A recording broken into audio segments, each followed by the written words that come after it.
Vagano e dormono in posti di fortuna. Si riparano sotto i portici, sfidando il freddo ed il gelo con piumoni e coperte, talvolta solo cartoni, e con in testa un berrettino di lana.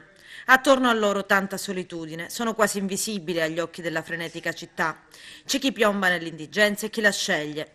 Questa notte è morto Calogero Mossuto. È stato trovato dopo una segnalazione alla polizia senza vita sotto i portici di Piazzale Rosselli di Agrigento. Il 71enne da tempo si aggirava per il centro. Le scalinate della posta centrale del cinema Astor erano diventate la sua dimora.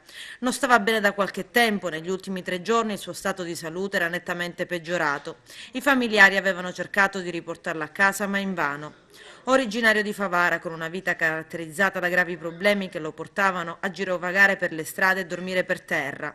L'inverno scorso la Caritas di Agrigento aveva invitato il signor Mossuto a lasciare la strada, ma niente ha potuto convincere il clochard del centro città a lasciare le sue scalinate. Questa notte però è morto. A constatarne il decesso la polizia. Un caso analogo lo scorso 16 gennaio, quasi un anno fa a Canicattì, a perdere la vita, complice il freddo e le condizioni di vita, un 53enne, anche lui trovato morto da alcuni passanti.